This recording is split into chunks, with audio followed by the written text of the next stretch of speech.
So I'm standing in front of Fire Station 1 in downtown Fredericksburg, and on this week's edition we're going to tell you about the history of our Fredericksburg Fire Department.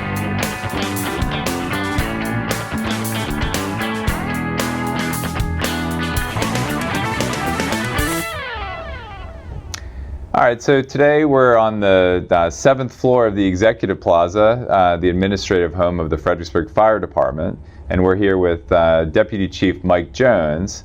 And Mike is an expert on the history of the fire department, so we came here today to talk to him a little bit about that. You may have seen our video recently where the fire department announced that they now have 24/7 ALS coverage citywide, but that's just the latest of a string of improvements and innovations made by the fire department throughout its long history. So Mike, why don't you take us back to the early days of the fire department, how it got started, etc. Well, like most cities or towns that started in colonial days, basically unwanted fire was put out by citizens banding together to have bucket brigades, and that served Fredericksburg for a long time. And there were some attempts to organize volunteer fire companies in the late 1700s and early 1800s. We had a devastating fire in 1807 that burned most of the downtown business district.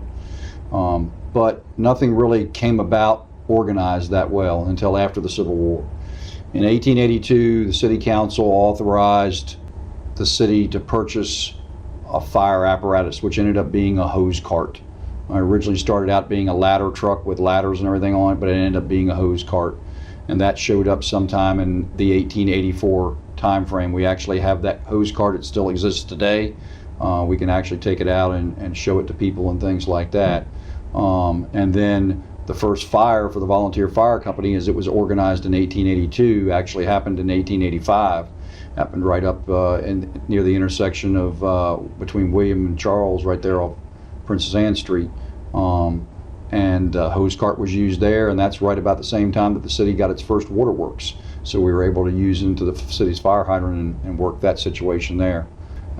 Somewhere around 1915, City Council authorized the purchase of a motorized fire apparatus. So they bought a fire truck, and then in 1931 the city purchased a second fire truck, and then a third one during World War II, and then it became as it moved forward. At the end of World War II, a lot of our firefighters had been overseas serving in the war. They were starting to come back. There had been some issues within the volunteer fire company, so they decided to reorganize it. And then they hired their first full-time paid chief. That was Mr. Herman Stone. He took over in September of 1945, and they put the truck drivers, or truckmen as they called them, underneath of the paid chief. Before, they kind of worked for the volunteer chief and they were just paid employees, but they actually put them underneath of the paid fire chief, and that's how the paid fire department, career fire department, came about. Yeah, so take us up to where we are now today. How many folks work for the fire department, the number of stations, equipment? Talk a little bit about that. Well, now we have 2 fire stations. We have one downtown that was built to replace the original station. Was built in 1890. They moved into that station in 1972, and we're still there today. And then we built a second station on the west edge of town, out near the intersection of Plank Road and Interstate 95, and that's been occupied since 1988.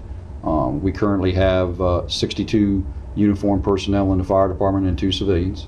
So we have grown quite a bit from those first 2 paid truck drivers back in 1915. And of course, we provide full fire and EMS services. We have the 24/7 EMS. We have 2 medic units that operate that, and we also staff 2 pumping engines and an aerial device 24/7, and also have a battalion chief that's the command and control operations during the city at that time frame. Things have changed a lot over the years. The fire department does so much more than just fight fires like they did in the old days. We do emergency medical services. We have hazardous materials that we have to deal with. The city is one of 11 regional hazardous materials response teams throughout the Commonwealth of Virginia. So we not only cover the city of Fredericksburg for that, but we also cover 9 additional counties. With the Rappahannock River here, we do quite a bit of surface water rescue, and as well as a dive team.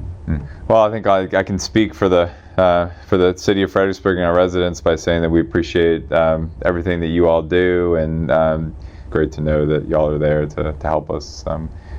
We thank you for sharing some of your expertise on where the fire department has been and where it is today. And I guess maybe last question would be, where's it going? What comes next for the fire department? I think the fire department, we have to constantly look at improving what we're doing. We have a new ambulance on order, and we're getting ready to get a new fire truck. When you look at the number of calls that they had in the early years, they might have only run 20, 30 a year. When you start looking at 5,000 more calls a year, that level of service requires quite a commitment from the staff that we have, the men and women that provide that service, and they do it unselfishly, and they do it every day of the year, 24 hours a day, and I'm very proud of the work that they do for the citizens of Fredericksburg. Absolutely.